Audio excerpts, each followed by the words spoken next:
Hello and welcome to LFS this Monday evening, and no live football for you tonight, no commentary for you tonight, but some big breaking news that came through to us earlier this morning, and the first time I've really had a chance to sit down and talk about it this evening is that Ruben Amorim has been sacked as the Manchester United manager. Of course, just 14 months in charge, and we'll talk about the timeline of him as Man United manager. We'll talk about who could be the next Man United manager, and really the surroundings over the past couple of days. It's been a strange last couple of days around Man United Football Club. We'll talk all about that over the next 20 minutes or so. But let's really start with kind of the main story that he has been sacked, Ruben Amorim, 14 months in charge. He was appointed in November of 2024, and really, I think this all kind of escalated over the last couple of days, the last 72 hours. Apparently, from reports that we've heard, that apparently the sporting director at Manchester United, Jason Wilcox, and Ruben Amorim had a meeting on Friday about Ruben Amorim's tactics, and I think that rubbed Ruben Amorim up the wrong way. Apparently, it left a very sour taste in the mouth. They kind of broken down in their relationship, a professional relationship between the two, in the sporting director and the manager, in Ruben Amorim, or the head coach as he was known, and that's part of the issue as well, what he wanted to be, the manager rather than the head coach. And kind of after their 1-1 draw against Leeds on Sunday, there was a little bit of an outburst from Ruben Amorim in his press conference, talking about how he was kind of assured that he would be the manager of Manchester United, that he should continue in his job and others should continue in their jobs, and we'll see where things go in 18 months. His contract initially was meant to be up in 18 months' time at the end of next season, but of course it hasn't gone that far, and they've sacked him. Have Manchester United terminated the contract just this morning. But I think really the question has to be asked, well, why now? And really, how bad did it get over the weekend that it meant that Man United saw no other way but to sack their manager to really kind of resolve this situation? And of course, a lot of people have been talking all throughout the day about kind of the surroundings of this. Why has it happened now?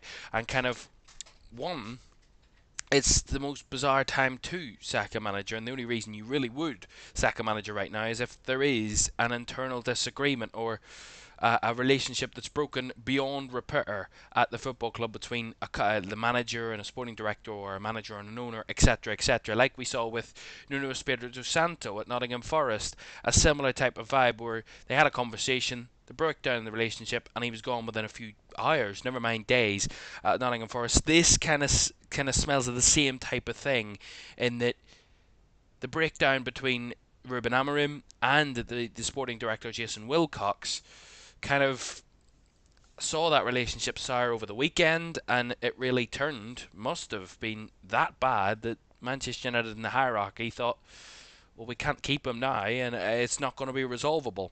Now, of course, there is really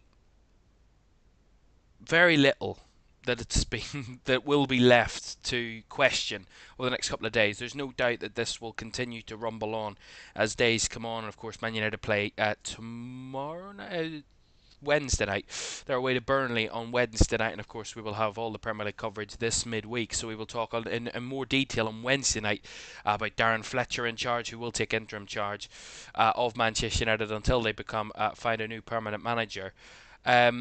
And we'll talk more about that on Wednesday night, and kind of his first game in charge as the interim, and kind of what way he'll set up, what way Man United will play, and of course I think Man United as well. At the same time, this is what I think their seventh manager since Sir Alex Ferguson was retired, with David Moyes, then Louis van Gaal, then Jose Mourinho, Ole Gunnar Solskjaer, Ralph Rangnick, and Eric Ten Hag, and now Ruben Amorim. The common denominator over the last 12 years is there's not just been a failure at managerial level, but a failure higher up at Manchester United. And that's been the talk over the last decade or so, is the fact that they really haven't been able to sustainably keep Manchester United at the top and competing at the top like they were in so many years under Sir Alex Ferguson. And I think partially it does come down to the fact that, yes, Managers get things wrong. Managers might have a tactic that you want to change that you kind of feel isn't really working for the team, and you might feel that there's a change. But let's not forget that all of those blaming the ownership, and I would agree, partly to blame here because Ruben Amorim is their man. They brought him in after they sacked Eric Ten Hag last season, or early last season, and they said he's our man, he's the one we're going to give time, he's the one we're going to really kind of get behind and make sure that he makes this right. And from the very off, a lot of people were looking at it going, is he the right man? Back three, kind of different vibe from Sporting Lisbon to Manchester United.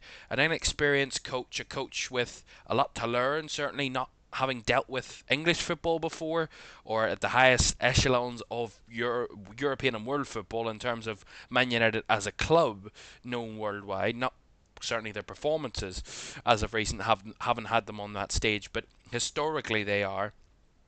And on top of that, the fact that the system has never worked, been done before at Manchester United. It's one of those systems that you would see other clubs. We've seen Crystal Palace play it and Brentford play it, and no offence to those clubs, but they're not Manchester United in terms of the stature of the football club historically, and certainly more recently, they've probably been more successful than Manchester United, certainly.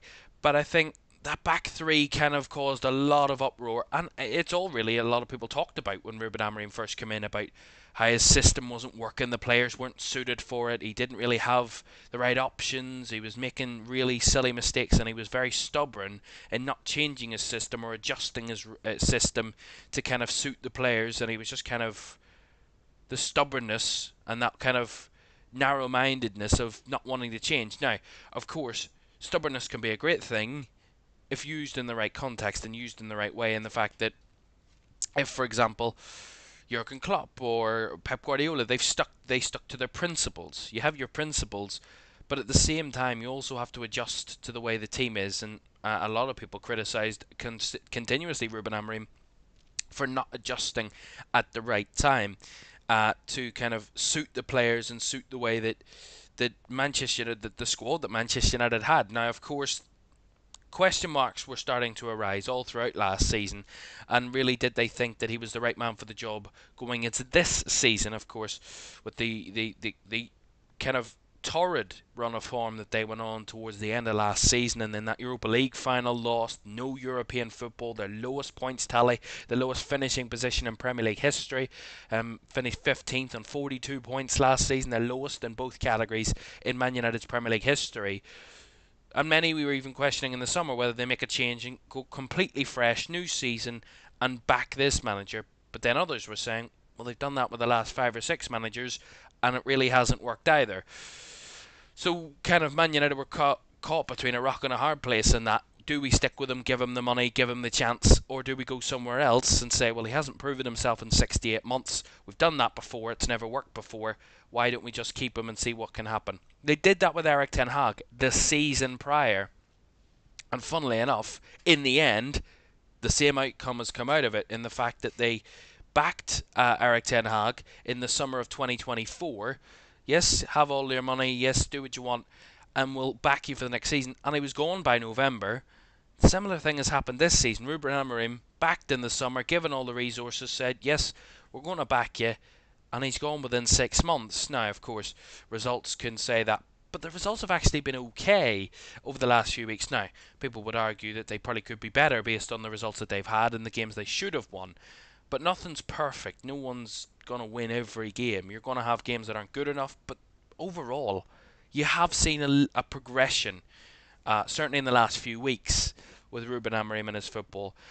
And I think it's really bizarre that this whole outburst has come over the last few days when they've been on a good run, Manchester United. I mean, I talked about it when we were talking. Did the Leeds Man United game yesterday, and I talked about actually the improvement of Manchester United defensively, and also the run of form that they've been on. I mean, they've lost 2-13, I think it was. I said yesterday, 2-14, 2 losses in 14 games, which is a lot better than the form they were on earlier in the season, and certainly last season when they were back-to-back losses, and he hadn't got back-to-back wins at any point up until early this season. So there was an improvement. And of course, look, we know the results of the Wolves game, which is a poor one, and West Ham at home, which was another poor one. But again, they were performing away from home. At home, they were a little bit kind of more struggling, but that can happen.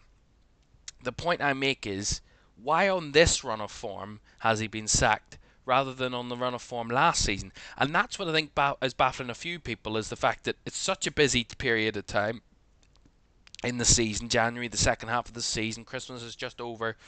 He's a number of players away, and Burmo and Ahmad away at the AFCON, and Mazraoui, as well.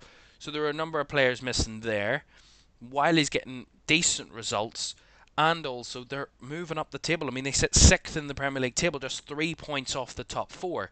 If the target wasn't to get Champions League football this season, I would love to know what their target was, because they're not too far off a Champions League place. Now, of course, England could get 5th, which would mean they're level on points with Chelsea after 20 games. That's competitive. So they were going in the right direction, Manchester United. The only real argument you could say as to why they haven't why they've sacked Ruben Amorim now is due to this disagreement. But the point really comes at it of Manchester United have picked a manager who's actually doing a pretty decent job at the minute, and certainly in the last few games. It's not been great football, it's not been unbelievable football, but the results have been getting better, and then the performances can follow. I'm not for one second saying that Ruben Amorim was doing a great job and he was completely untouchable. Very much not, and rightfully criticised in the right moments. I think overall, you got to also take into consideration that look at where he is in the Premier League, and I think when you look at their league table position, their stats are up from last season. Yes, they're maybe conceding more goals, but they're also scoring more goals. They look a little bit more cohesive, Manchester United. I'm not at any point saying that he was doing an unbelievable job, but as I said, there were improvements. So it really does baffle the mind as to why they've made this decision now, and also why they've backed a sporting director rather than a manager, and not tried to resolve this matter or tried to fix this issue, considering Ruben Amorim already, and sources and reports have suggested that Ruben Amorim was given guarantees that he would have some control over transfers and etc., which is technically a sporting director's role, but that's a manager's role as well, having oversight over that.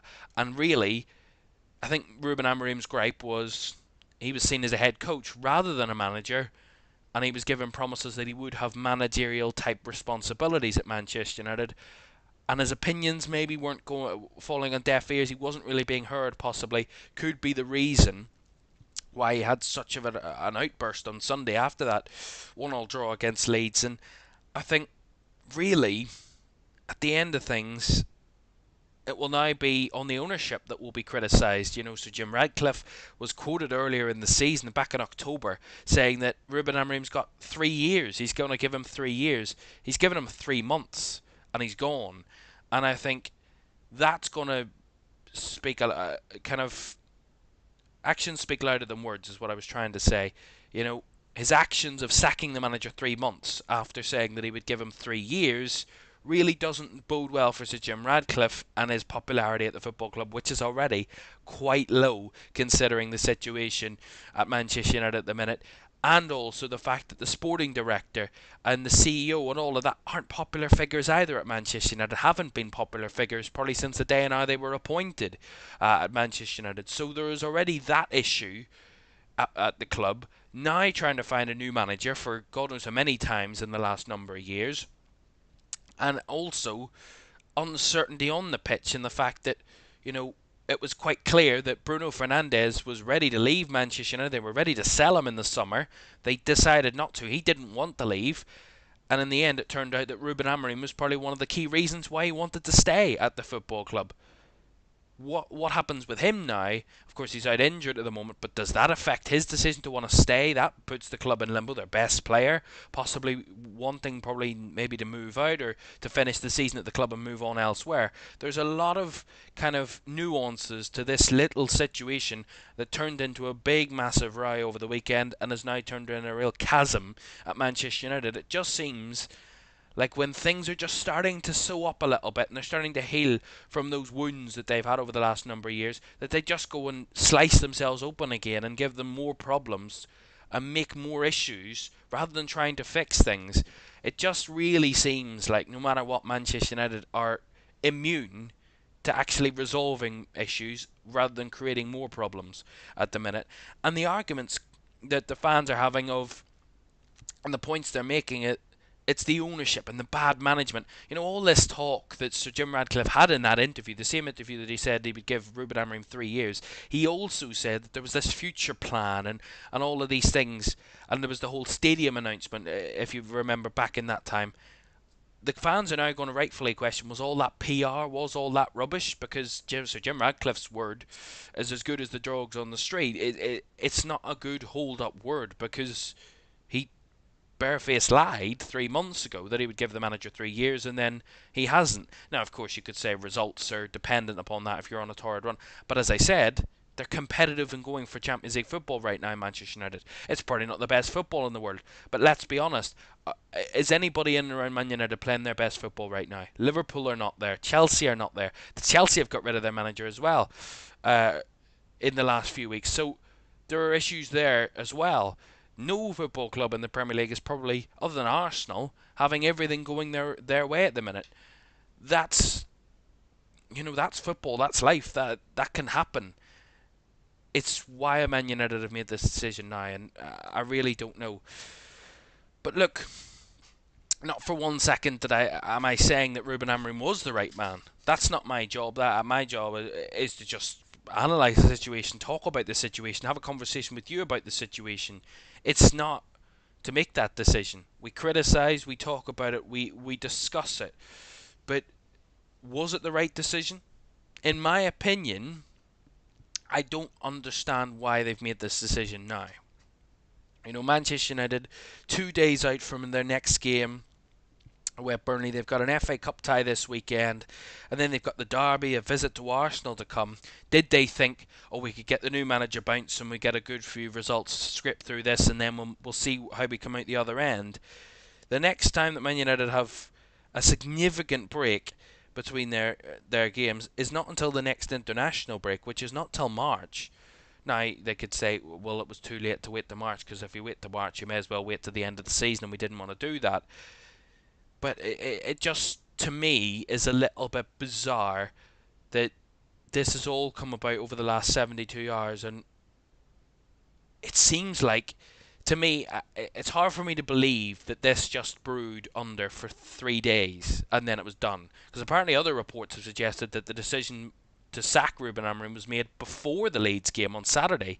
So there's no way in 24 hours Man United have gone from everything's good, we're just going to have a tactical chat with the manager, to we want to sack him in 24 hours. There's no way that happens. So there has to be a deeper issue here. There has to be deeper issues that have been going on for the past few weeks, if not months, to be a real problem for Manchester United, and this situation to have gone so badly wrong so quickly over the last few days.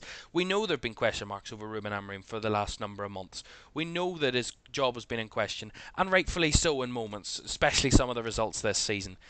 But as I said, it's just why now rather than earlier in the campaign, or at a different point, or even last summer when possibly the results and the performances, and even he said himself in the summer about how if they decide to make the change, we'll walk away, no problems.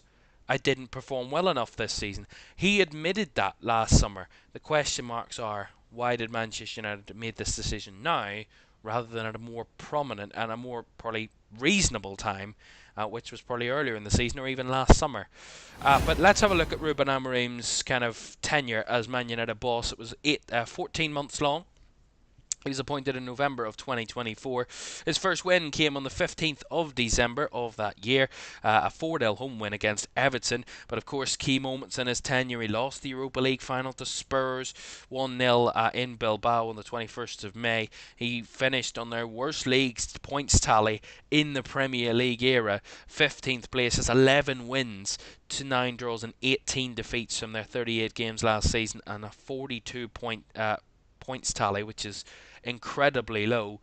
Wasn't too far away from the relegation zone, certainly in that mix.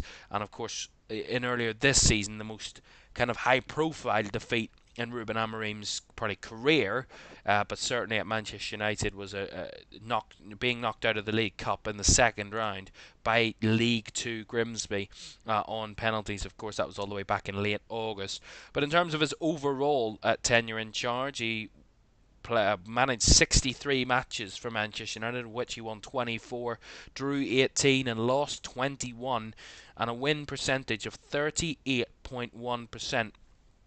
And that, in the post-Sir Alex Ferguson era, is the lowest win percentage of any Man United manager since Sir Alex Ferguson retired.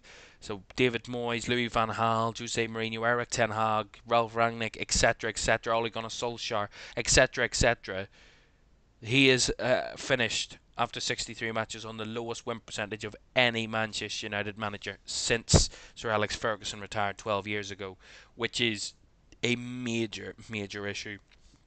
And it goes further to the point, the results weren't good enough. I mean, to win 24 games in 63 matches is not good enough at any football club, really, never mind Manchester United. But again, I don't like using that argument because Man United aren't the football club they were for so many years. But in terms of who's next then, who's next up to take that job, who would want to take that job? Let's be real here. Who really wants to go to Man United and think, oh, that's a great job? Because clearly Manchester United want to run the show and they just want a man who's going to be the figurehead and the face and pick the team every week. They don't want him to have much more of a say than that. And that is a very strange way to run a football club. It doesn't work. It's never worked. It's a really weird way to run a football club. And I don't know what success they expect from it because I don't think they'll see any. But let's just see what the bookies have to say. They have guessed. Of course, they have a very keen guess on them. But Oliver Glasner is the odds-on favourite to be the next Manchester United manager at evens. Enzo Maresca, of course, just left Chelsea over the last few days. He's 5-1. Gareth Southgate's re-entered the conversation again. He was, of course, in the conversation when Eric Ten Hag got sacked 14 months ago before Ruben Amorim was appointed. He was 7-1. Darren Fletcher, who's the interim boss now for Man United, taking over after Amorim's sacking. He's 8-1 to be the permanent manager of Man United next. Mauricio Pochettino, who's currently the USA head coach ahead of a World Cup, so that's unlikely to come very soon. But in August could be better for him. He's 10-1, and Julian Nagelsmann, the German head coach, he's 12-1 to be the next United manager. I see less Mauricio Pochettino and Julian Nagelsmann really than those others because they've got World Cup campaigns to come, and they'll not want to. I mean, they're never in a million years. If either one of those two says, "Oh yeah, we'll take the Man United job ahead of a World Cup campaign," they are bizarrely stupid, I gotta say. But in terms of others on that list, Xavi, Kieran McKenna, of course, of Ipswich, Andoni Areola, Bournemouth manager, Thomas Tuchel, Diogo Simeone, Eddie Howe, etc., etc. One of the interesting ones down here, a couple of interesting ones to pull out, which I find really funny. I find really funny. Ole Gunnar Solskjaer is 25-1. Carlo Ancelotti's 33-1. Marcelo Bielsa is 33-1. Ruud van Nistelrooy is 33-1. But the most interesting ones of all, Ange Postecoglou is 50-1. Jurgen Klopp is 66-1, as is Roy Keane, and the margins are here, the odds are here. Gary Neville is 100-1 to become the next Manchester United manager. That is as bizarre as I've ever seen. Why have they created odds for that? It's never going to happen. Never going to happen. But they have created odds for that in the most bizarre of reasons. And yeah, but Oliver Glasner is the odds-on favourite. Of course, his contract at Crystal Palace ends this season. There's no indications that he would want to extend that contract. Actually, the contrary.